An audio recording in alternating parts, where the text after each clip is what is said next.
போயிட்டு வந்து எவ்வளவு நேரம் ஆச்சு? குழந்தைய காண இன்னுமா அவளுக்கு முழிப்பு வரல? குழந்தைய காண இன்னுமா அவ பார்க்காம உட்காந்துக்கிட்டு இருக்கா? ஆமாண்டி, எவ்வளோ நேரம் ஆச்சு இன்னுமா அவ படுத்துக்கிட்டு இருக்கா? எனக்குமே அந்த சந்தேகம் இருக்கு. இரு போய் கன்ஃபார்ம் பண்ணிட்டு வந்துடுறேன். இந்த குழந்தை இருக்கா இல்லையா? நாம அங்க கல்ல போட்டு கொண்டுட்டோமே, இந்த குழந்தை எப்படி இங்க வந்து உட்காந்து படுத்துக்கிட்டு இருக்கு? ஏய் மீனா குமாரி, இங்க வந்து பாருடி, நம்ம கல்ல போட்டு கொண்டா இங்க குழந்தை இங்க உட்காந்து ஜம்முன்னு தூங்கிட்டு இருக்குடி. போய் பார்த்துட்டு வாடி, எனக்கே சாக்கா இருக்குடி. போய் பார்த்துட்டு வா போ. என்னக்கா சொல்றீங்க? நம்புற மாதிரியே இல்ல. இருங்க நான் போய் பார்த்துட்டு வரேன்.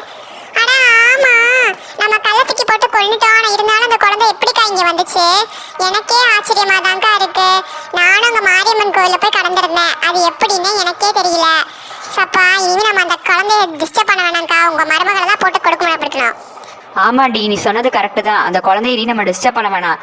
அதனால நம்ம அந்த மருமகளை போட்டு கொன்றுருவோம். சரிக்கா, நல்ல முடிவு. சரி வா, அவளை எழுப்புவோம். நம்ம வந்து எவ்வளவு நேரம் ஆச்சு, இன்னும் தூங்கிட்டு இருக்கா பாரு இந்த கண்மணி. இனி இந்த கண்மணிகிட்ட சொல்லுவோம். கண்மணி கொஞ்சம் காஃபி போட்டு வாமா அத்தைக்கு. அப்பாடா எந்திரிச்சோம். இன்னைக்கு நல்ல தூக்கம். இன்னைக்கு என்ன பையன் கத்தாம இருந்திருக்கான். சரிடா சரி, தூங்கு.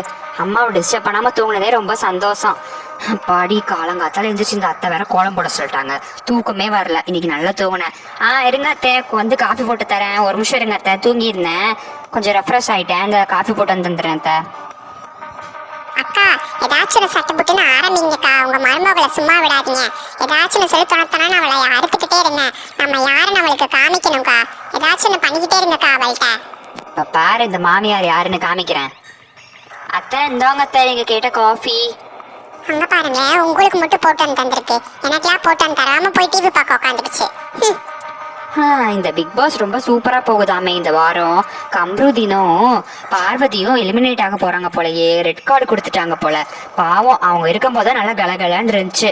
இப்ப அவங்க போயிட்டாங்கன்னா எப்படி இருக்கும்? சுவாரஸ்யமாவே இருக்காது. சே, எதுக்குதான் அவங்க வெளியே விட்டாங்களோ. பிக் பாஸ்ல இருந்து இந்த கம்ருதீனா இல்ல ஒரு கண்மனாட்டி வெளியே போறானா, அதை பத்தி எல்லாம் டென்ஷன் பண்ணிக்கிட்டு இருக்கு. கண்மணி கொஞ்சம் சக்கரை போட்டுத்தா, அந்த டீல சக்கரவே இல்லை. இந்த கம்ருதீன் போயிட்டா எப்படி இருக்கும்? நல்லாவே இருக்காதே. போய் ஸ்நாக்ஸ் எடுத்துட்டு வருவோம். அத்தை என்னத்தை கூப்பிட்டீங்க போல? என்னங்க அத்தை ஆச்சு? கூப்பிட்ட மாதிரி இருந்துச்சு. காஃபில சக்கரை இல்லையா? இந்தாங்க அத்தை, போட்டு கொண்டு வந்துட்டேன். செய்யோ, இவங்களுக்கு இதே வேலையா போச்சு. பக்கத்துல இருக்கவங்கள்ட்ட கேட்க வேண்டியதானே, ஏன்டே கேட்டுட்டே கொண்டுட்டு இருக்காங்க. ஏமா, காஃபில சக்கரை போடும் போது கொஞ்சம் சூடாயிருக்கலையா? ரொம்ப சூடு குறைஞ்சிருச்சுமா, கொஞ்சம் சூடாக்கி கொண்டு வந்து தரியா? அத்தை சும்மா வேலை வாங்காதீங்க அத்தை, நானே ரொம்ப டயர்டா இருக்கேன். காலையில 4 மணிக்கு எந்திரிச்சு குழம்புற ரொம்ப டயர்டா இருக்குங்க அத்தை. உங்க தங்கச்சி வேணா கொஞ்சம் போட சொல்லுங்களேன், அவங்க சும்மா தானே இருக்காங்க. அங்க பாத்தீங்களாக்கா எவ்வளவு கொழுப்பு இருக்கும்? உங்க மருமக என்னை தப்பா பேசுறா. இருடி அவளை வச்சுக்கிறேன். என்ன கண்மணி ரொம்ப ஓவரா பேசிக்கிட்டு இருக்கேன் என் தங்கச்சியை பத்தி. நீ வந்து போட்டு வந்து தரமாட்டியாக்கும்? ரொம்ப ஓவரா பண்ணிக்கிட்டு இருக்கியே கண்மணி. நான் காலு மேல காலை போட்டு உட்காந்துக்கிட்டு ராஜா மாதிரி டிவி பாத்துக்கிட்டு இருக்கேன். இந்த பிக் பாக்ஸ்லாம் ரொம்ப தேவை பாரு நம்மளுக்கு. அத்தை, நீங்க ரொம்ப ஓவரா பண்ணாதீங்க. காலையிலேருந்து நான் எவ்வளவு வேலை பார்த்துட்டு இருக்கேன், எதுவுமே பார்க்கல உங்க தங்கச்சி. இப்படிதான் நம்ம வீட்டுல தினமும் சண்டை நடக்குதா? இதை தெரியாம நம்ம அம்மாவுக்கு சப்போர்ட் பண்ணி பேசிட்டு இருக்கோமே. அண்ணி எவ்வளவு பாவம், காலையிலேருந்து எவ்வளவு வேலை கஷ்டப்பட்டு பார்த்துக்கிட்டு இருக்காங்க. நம்ம அம்மாவுக்கு கொஞ்சம் கூட விவசாயே இல்லை. வா கண்ணு, நீ உட்காரு. வா சோபால உட்காரியாமா? நான் கீழே உட்காந்துக்கவா?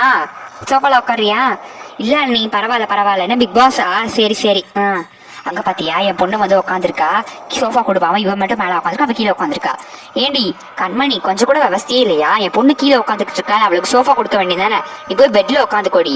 ரொம்ப திமுடு பண்ணிக்கிட்டு இருக்க. எங்க வீட்டுல பசங்களை எல்லாம் என்ன நீ பண்ணிக்கிட்டு இருக்க பாத்தியா? விவசாயே இல்ல. ஐயோ, நான் அவள்கிட்ட கேட்டுட்டேன், உங்க பொண்ணுதான் வேணான்னு சொல்லிட்டா சோஃபான்னு. இங்க பாத்தியா நீ உங்க அம்மா பண்ற வேலைய? இப்படிதான் நீ தினமும் என்கிட்ட சண்டை கட்டிக்கிட்டே இருக்காங்க. இதனாலதான் உங்க அம்மா கிட்ட எனக்கு பேசவே பிடிக்கவே மாட்டேங்குது. பார்த்தேன் நானும். அம்மா, நீங்க ஏமா தேவையில்லாம அண்ணிட்ட சண்டை போட்டுட்டே இருக்கீங்க? நான் அப்ப இருந்து பார்த்துட்டு தாமா இருக்கேன். ஒவ்வொரு வேலைக்கும் நீங்க தாமா மெயினாவே இருக்கீங்க. இந்த மாதிரி அண்ணிட்ட டிஸ்டர்ப் பண்ணாதீங்கம்மா. அவங்களே பாவம். உங்க தங்கச்சி கிட்ட கூட கேளுங்க. சித்தி கூட சும்மா தானே இருந்தாங்க, அவங்கள்ட்ட கூட கேளுங்கம்மா. அவங்க எத்தனை வேலை பண்றது? என்னடியும் உங்க அண்ணி கூட சேர்ந்துக்கிட்டு நீ ரொம்ப ஓவரா பேசுறியா? இரு உங்களை எல்லாரும் நான் ஒரு நாள் வச்சுக்கிறேன். அம்மா, அப்படியெல்லாம் கோவப்படாதீங்க தயவு செய்து.